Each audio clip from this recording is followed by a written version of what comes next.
Arratsaldeon pilota zaleok, dejon deizuela gaurkoan hemen Zarautza etorri gea. Zerta etorri gea Zarautza, Gontzal? Gaur, gure idola eta erreferentean Xabi Reuskitz ezagutuko du. Ea pare bat sotamano ematen dizkiogun eta aires laugantxo engantzatzen ditugun eta partidua eraman, Etorri espektakula bizitzea. Oze! Bertatik eta bertarako.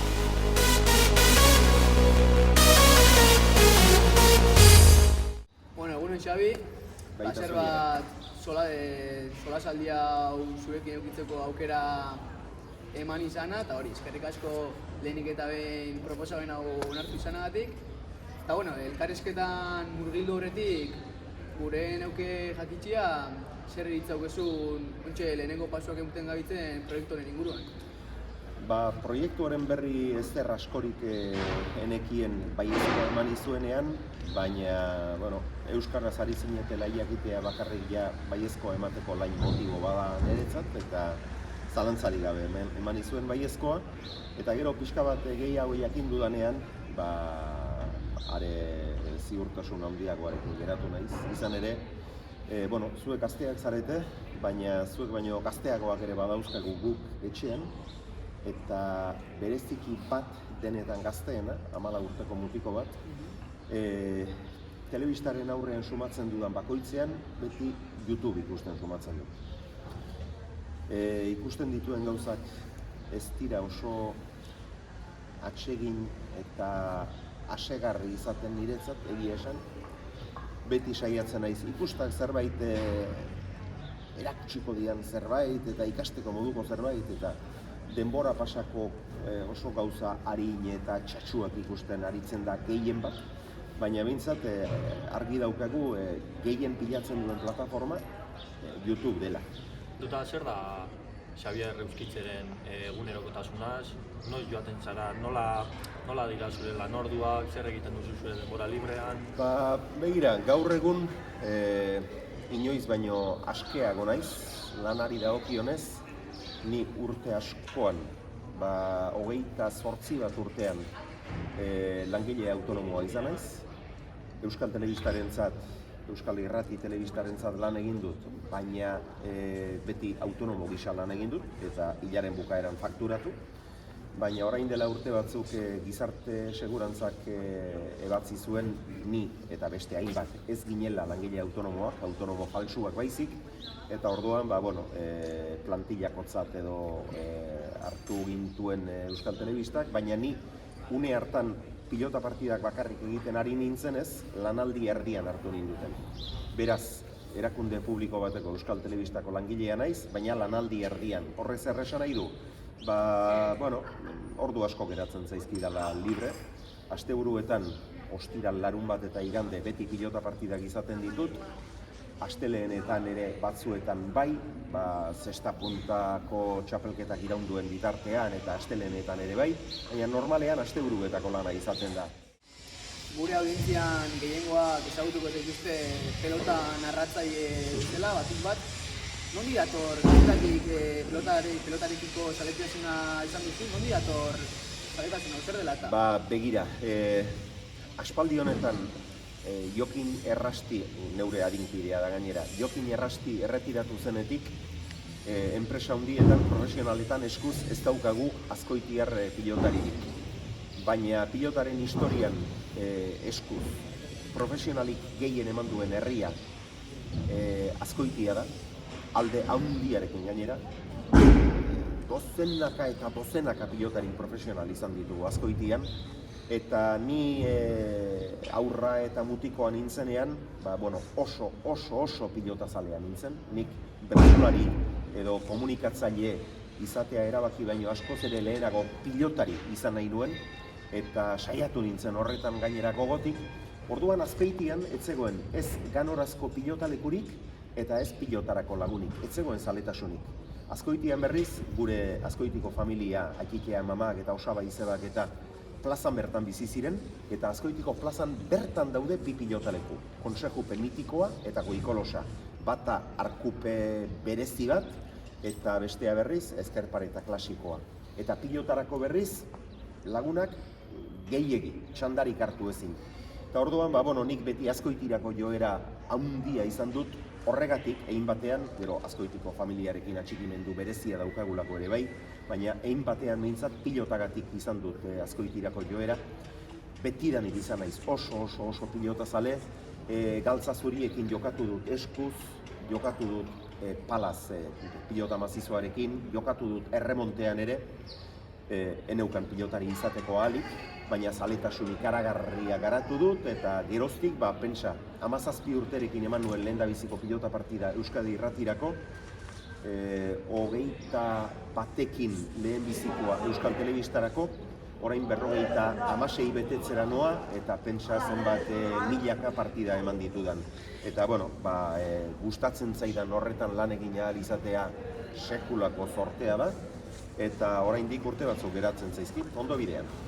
Baina, epatu duzu, pelotan be arituakoa zarela, nola gogoratzen dituzu pelotari bezala astapen hori gaztetan? Niretzat gozamen hutsa zen pilota. Azkoitian, Aikike eta Amamaren etxetik irten beti pilota poltsikoan nuela. Hori da gaur egungo gaztetxoei falta zaiena askotan.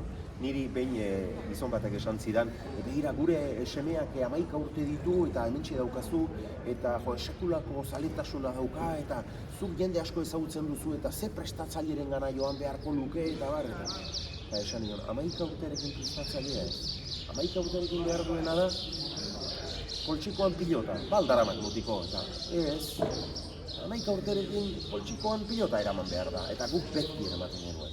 Gero, 13-14 urten euskala, antolatu zuten afizionatu mailako, gazte eta afizionatu mailako txapelketa garrantzitsu bat, orduan Euskal Herriko garrantzitsuenetako bat izan zena berri zen, Bizkaian, eta Azkoititik maila bakoitzean bikote bat aukeratu zuten. Ni naiz eta Azpeitiarra izan, beti Azkoitian ibiltzen nintzenez, onartu ninduten, eta Jokin Errasti eta biok izan ginen hautatuak, eta berrizko txapelketan parte hartu nuen.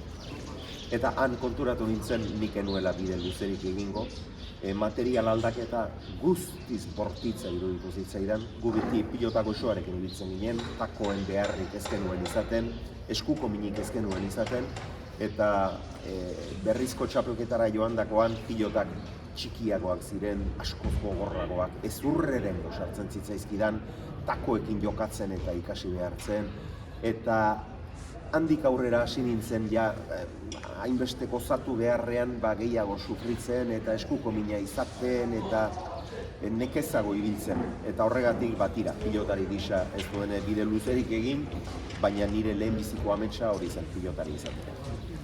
Bueno, eta aipatu dituzu, gaztetatik zure hiru afizioak, pilota, kazetaritza eta bertsolaritza, Zergaitik bertsolaritza? Zer motibatzen zintuen bertsolaritzara edo bertsotan egitea? Beno, ni neu kaleumea izan arren, beti izan dut baserrirako joera handia. Nik txikitako lagun asko baserritarrak nituen. Gu Loiolako ikastolan ibili izan gara, Azpeitia, Azkoitia, Zestoa, inguru horretako aurrak ibiltzen ginen, neska eta mutil ikastolan elkarrekin, eta tartean baserritar asko ere bazegoen. Eta nik baserritarrekin betidanik sentitu izan dut aparteko atxikimentua. Eta eskolan ere, nerekin ibiltzen ziren baserritarraiek beti izaten zuten horrelako edo bertsoren bat kantatzeko joera noizik eta behin, edo buruz ikasitako bertsoak, edo atsotitzak, edo hitz-jokoak, eta nik mundu horrek betidanik sarmatu izan hau. Hitz-jokoek, eta bertsoek, eta kopleek, eta betidanik sarmatu eta hiribildu izan haute, eta gero suerte handia izan nuen, irakasle oso bat izan nituen, eta 15 urte nituela antolatu zuten eskolarteko lehendabiziko txapelketa.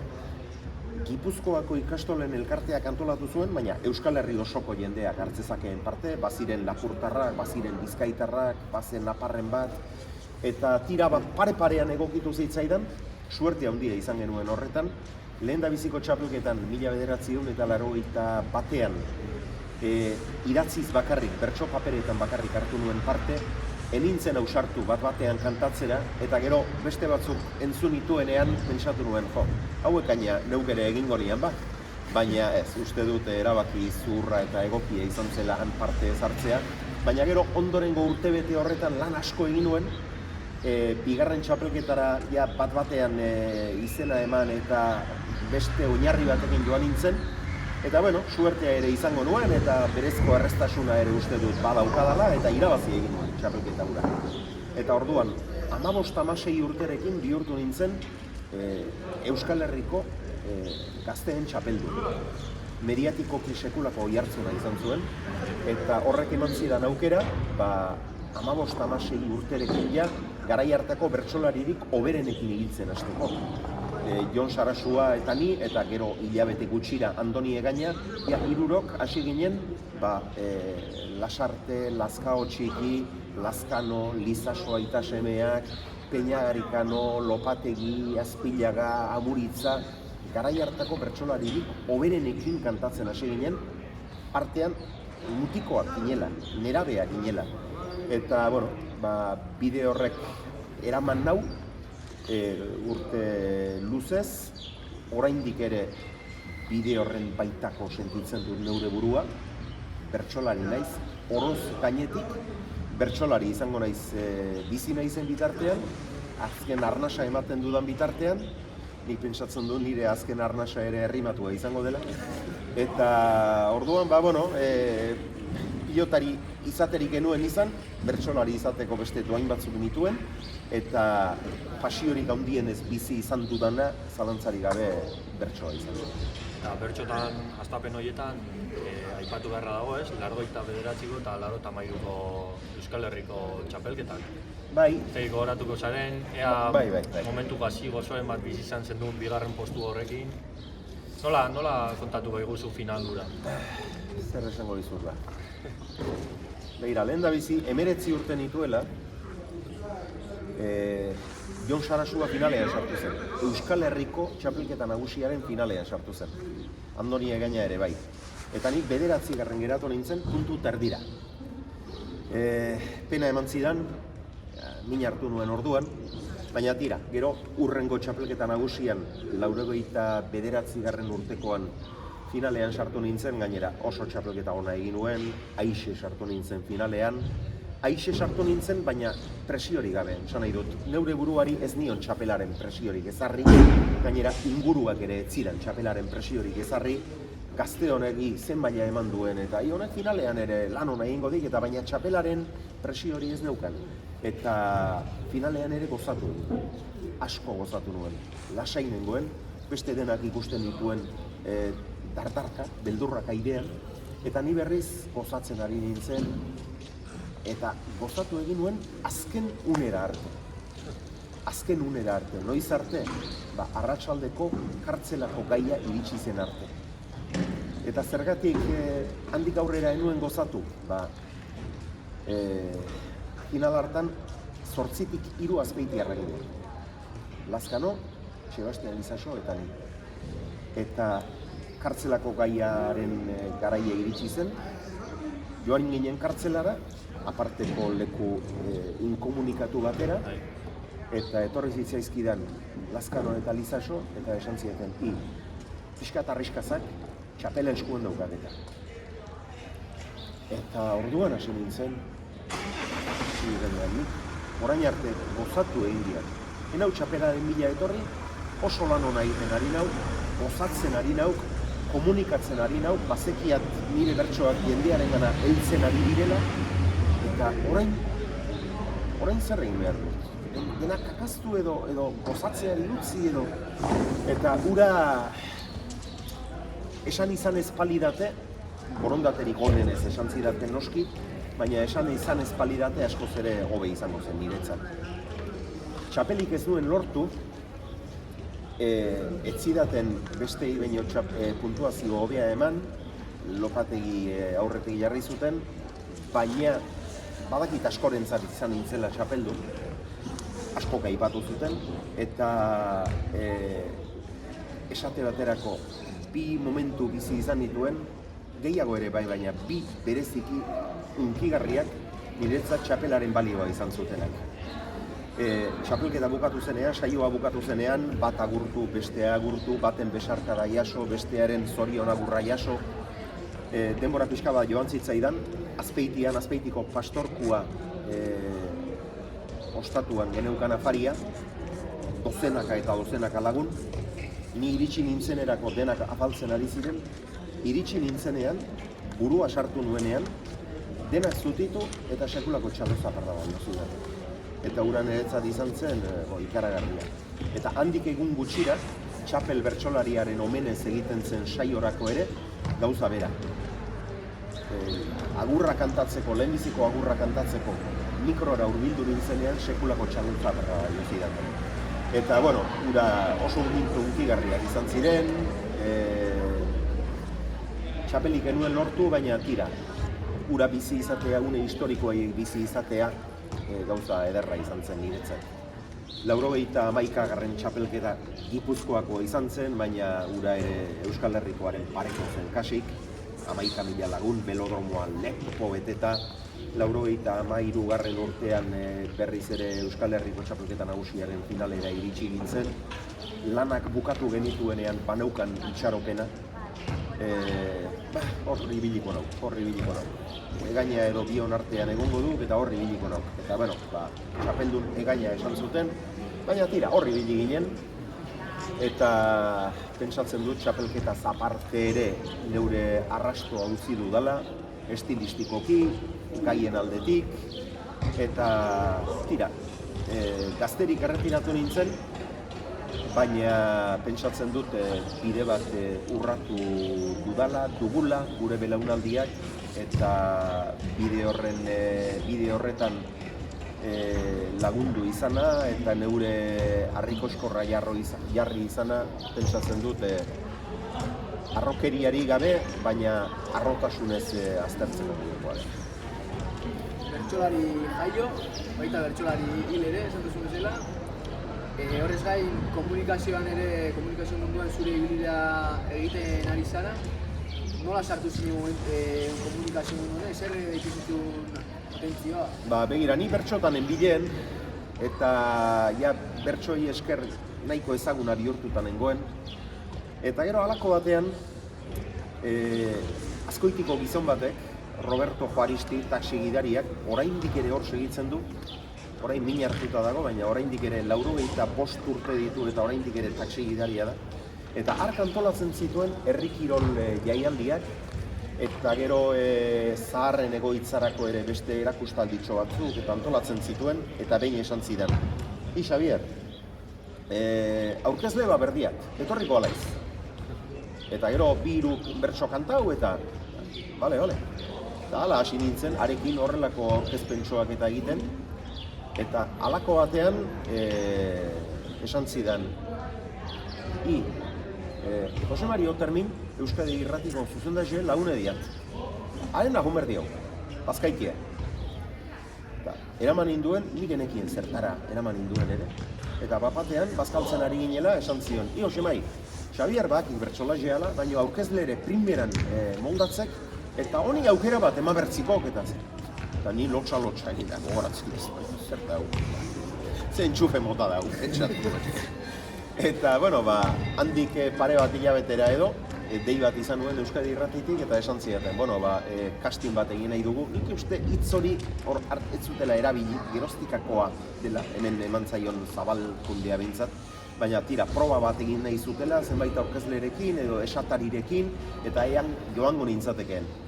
Joan ginen, Donostiara, Euskadi Irratiak handia 13an zeukan azken solairu hartara, eta egin genuen proba bat, egin genuen improvisazio saio bat, testu bat idatziarazi ziguten, irakurriarazi, solasaldi batean parte hartu genuen, eta eroso sentitu nintzen, neure burua nahiko suelto eta joritasunez hizketan somatu nuen, ez nuen bat ere sufritu, presiorik ere eneraman, lan beharrik ere eneraman, artean ikaslea nintzen, eta horrek presiorik gabe hori bateak asko laguntzen du, barruan daukazuna atera ahal izateko. Eta bukatu nuenean, hango kontrolista batek, orain errealizadore deitzen zaie, orduan kontrolistak ziren, eta kontrolista batek esan ziren, seguru haiz, eta enuen ezagutzen, baina hori esan ziren, seguru haiz, eta berehala deitu zidaten, urrengo egunean edo, esan ez, gehien gustatu zaiguna zu izan zara, eta datorren asteburuan herri arteko pilota txapelketaren finala ematera joango altzinateke. Eta halaxe joan nintzen, Azkoitiak irabazi zuen gainera, herri arteko txapela urte hartan, eta hura izan zen, nik komunikabideetan egin nuen lehendabiziko emankizuna. Orduan 17 urte nituen. Laster 56 beteko ditut, alegia. Datorren urtean 40 urte. Ez da marka makala, ez? Aspaldikoa gara. Eta gazterik hasi ginen, eta izu, ez dakizen bat milaka partida eman izan ote ditudan. Baina milaka direla zalantzarik ez dago. Gehienak telebistarako, irratirako ere batzuk bai. Eta ibilbide laburra ez da. Oraindik gazterik hasi nintzenez, jakina erretreta hartzeko urteak geratzen zaizkit, baina berez kotizatutako urteengatik balitz, erretiro hartzeko moduan nintzateke. Eta telebistako ibilbidea aipatu duzula, telebistan beste programa batzutan ere aritu zara, ez? IEU, Galakan, Gaur Egun, Sorginen Laratza, Bisitaria... Programa hauetatik, bat gustuko zenuen oso, edo zitzaizkizun pelota bezala? Pilota hain dut gertukoa, hain dut maitea, hain dut neurea, behar bada gehien bizi izan dudana hori da, ezta? Baina tira, gainerakoek ere asko erakutsi didate, informatiboetan orain baino askoz ere garai bortitzakoak ziren Euskal Herrian, eta informatiboetan lan egiteak asko erakutsi ziren. Eta gero profesionalki nik uste niretzat mugarri nagusia Sorginen Laratza izan zen.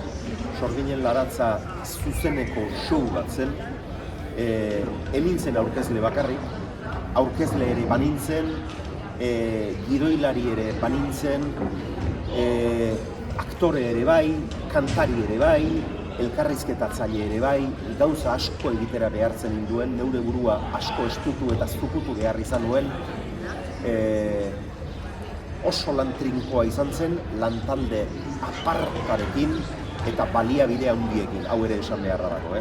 Euskal Telebistak apustu oso sendoa egin zuen, baliabide handiak jarri zituen gure esku, lantalde zoragarria Euskal Telebistan gehiago ere izan dira onak, baina osoena edo osoenetakoa behintzatura izan zen, gidoilariak, teknikariak, aktoreak, sekulako lantaldea izan genuen.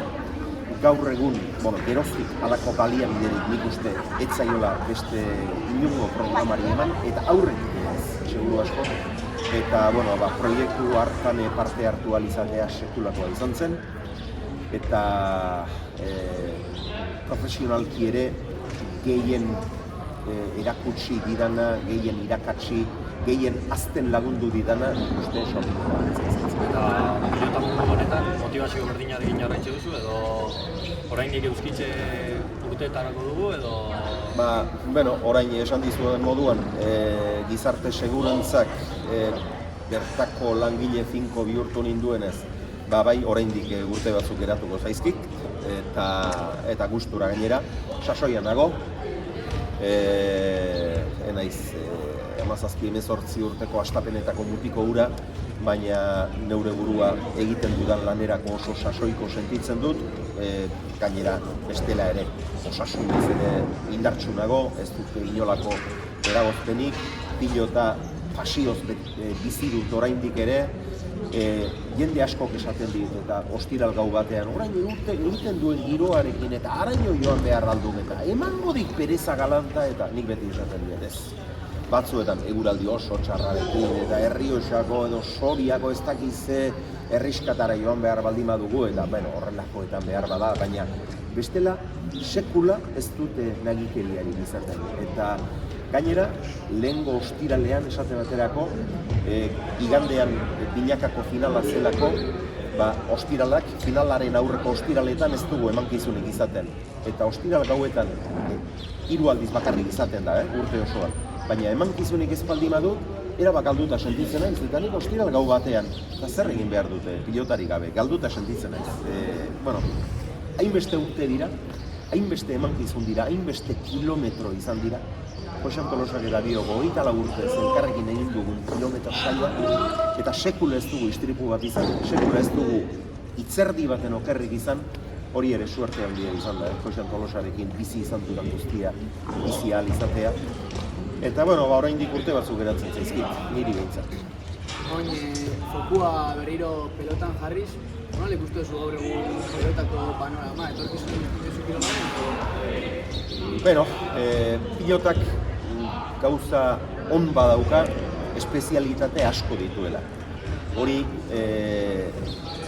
kirol mailan eta antropologikoki ere aparteko aberastasuna da, baina aldi berean zailtasuna ere bada. Zergatik, kirol indartsu asko dauzkagu, mediatikoki indar handiagoa daukatenak, eta denei mediatikoki lekua egitea ezinezkoa da, hedabideentzat, denetarako gaztetxoak izatea ere ia ezinezkoa da, batzuk testimonial bihurtuta daude, beste batzuk bide horretan doaz. Ez da erraza, erronka zaila daukagu aurrean. Mediatikoki indarrik handiena daukana eta erakundeen aldetik eta babesik handiena daukana eskupilota da. Pilotari gazte oso onak dauzkagu, beste batzuk ere badatoz, baina etorkizuna oso paroa izango dela esateko moduan ez dut uste gaude. Etorkizuna erraza ez da izango. Pilotak eskuan min ematen du. Beste kirol batzuk baino sakrifizio maila handiagoa eskatzen du. Ingurua ez da garai batean bezain zabala. Pilotarien gurasoek ere kilometro asko egin behar izaten dute, implikazio engaiamendu handia behar dute. Ez da erraza, baina tira, saiatuko gara, bakoitza bere aldetik bultzakada eder bat ematen. Eta oin pelotariak aipatu dituzula, Laso, edo orain Altuna, edo Resusta, Zabaleta, orain dela gutxi arte Iruz eta Olaizola ziren. Nola goratzen dituzu bi pelotari hauek eta zer eman diote bi pelotari hauek euskal pelotari? Dualismoek mugitzen gaituzte askotan, bi pilotari edo bi talde edo behar izaten ditugu, ez da pixka bat murgiltzeko eta batak baten alde, bestearen alde, trago bat, afari bat, pixka bat euskaldunoi gustatzen zaigu hori. Betidanik izan dira horrelako lehiak. Ni gaztean nintzenean, Retegi Galartza, Retegi Tolosa izaten ziren, gero Eugi, Beloki, nagusiki, haien arteko lehia oraindik ere urte batzuk luzatuko zela pentsatzen genuenean, bat-batean haiek itzaltzen hasi ziren eta Aimar eta Iruko sortu ziren, haiekin beste urte eder batzuk bizi izan genituen, Iruko inork espero ez zuela erretiratu beharrean izan zen, baina gero bat-batean sortu ziren, Irribarria, Altuna, Laso, gerora. Hauek denak noski oso mesedegarriak dira pilotarentzat. Laso bera azken urtebete honetan lehertu dena eta gainera greba beldurgarriaren eta enpresa baten erabaki lotsagarri batzuen ondoren halako indarrarekin agertu izana oso garrantzitsua da kirolarentzat. Eta tira, espero ezagun hauen ondoren denbora asko baino lehen beste batzuk ere etortzea. Maila handia dago buruz buru. Eta gero lauterdian, Altuna, Laso eta Ezkurdia ikusten ditut besteen gainetik. Irribarria lauterdian ez dut favorituetan ikusten, posturarik ere ez du, pazientzia gehiago behar du lauterdian, kolpeak hainbesteko erabakigarritasunik ez dauka, Irribarria lauterdian ez dut ikusten lau hoberenen artean. Eta hon ja, elkarrizketa maitze eta izteko aldera, Xaberto Euskitze eta Josean Tolosa beti eskutik hogatuta jondako bi izen izan dira. Falta motatzen duzu oraindik narratzaile bezala bera alboan izatea? Bueno, suertea daukat Abel Barriola eta Mikel Idoate oso esatari onak eta analista onak direlako, baina aldi berean ezin dut ukatu Josean Tolosaren usune handia sumatzen dudala. Josean Tolosa ez da esataria eta analista bakarrik izan niretzat lankidea baino asko gehiago da, lagun mina da, kasi anaia bezala. Harremanari eusten dio noski, asteazkenero elkarrekin afaltzen dugu, eta bueno, pilota partida onen baten ondoren edo txarren baten ondoren niretzat funtsezko telefono deia berea izaten da, etzaia bate gustatu gaurkoa, gaur ikiar jokatu etzaia gustatu indezuen analisia, bai, etzaia gustatu indezuen analisia, pelotarekin bate etzin jokatzen zeak, alako Eta, bueno, niretzat analista nagusia Josean da, oraindik ere, eta egia da, gainera, bustitzeko eta iritziak emateko ez zuen batera erreparorik izaten, batzuetan diplomazia puntu bat falta izaten zuen, baina niretzat asko aportatu izan dit, eta egia esan sumatzen dut Joseanen utxunea. Ja, amaia emateko, zer eskatuko zenioke 2022 honi, eta gure kanalera norbait ekartzeko eskatuko bazeniu, nor izango zen?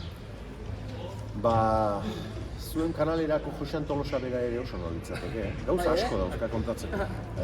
Gauza asko dauzka kontatzeko. Joseanek bizi izan dituenak esate baterako mutikoa zela, aita segan ari zen eta bera begira, eta estropozo egin, erori egin zen, eta segaren gainean jarri zuen eskua, sekulako ebakia egin zuen, tendoi bat, erabat ez gaitutak geratu zitzaion, ezker esku horretan ez du eskua behar bezala irekitzerik ere izan, eta alere ezker eskuaz ere oso maila ona ematen zuen, gero Retegiren aurka irabazi zuen final hartan barruraino ireki zitzaion, baina erabat bizati eginda geratu zitzaion eskua, eta eskua horrela zeukala pilota bat ikusi zuen, hauxe du nirea. Zeukan dena eman eta errebotean sartu zuen pilota, erabat odoletan zeukala, hilabeteak egin zituen gero kantxetatik kanpo, sufritzaile handi bat izan da, maila handiko pilotaria, analista, aparta, nik uste zuen kanalerako oso gizon interesgarria izan diteke. Bai, guretzako ere erronka berri bat, Seguro anedotan danak ondo dut. Bai, eta elkarrekin ere asko dauzkago. Hori hori izan da dana. Eta zuei nire arnasa eta indar guztia ematen dizuet, oso garrantzitsua iruditzen zait. YouTubeen gazteentzat bereziki euskarazko edukiak eta ganorazkoak sortzea, zorionak denoi eta eutsi goien. Animo hauekin bagoaz galdera laburretara, ez? Hori da. Beraz, baina arte.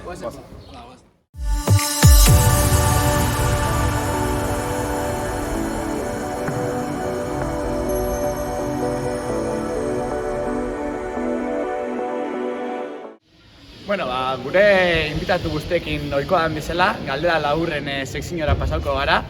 Bueno, Xavier, sekzio honetan, botako dutxuaz galdera batzuk, eta zuk lehenengo gauzia bat atortzenagaz burura, bota, aurrera. Bota. Vale? Hasiko gara, ia. Pilota ez den kirol bat, eta gustuko dikozuna. Arrauna. Hobiren bat. Pilotaz gain. Bai. Lasterka egitea. Vale, hondartza edo mendia.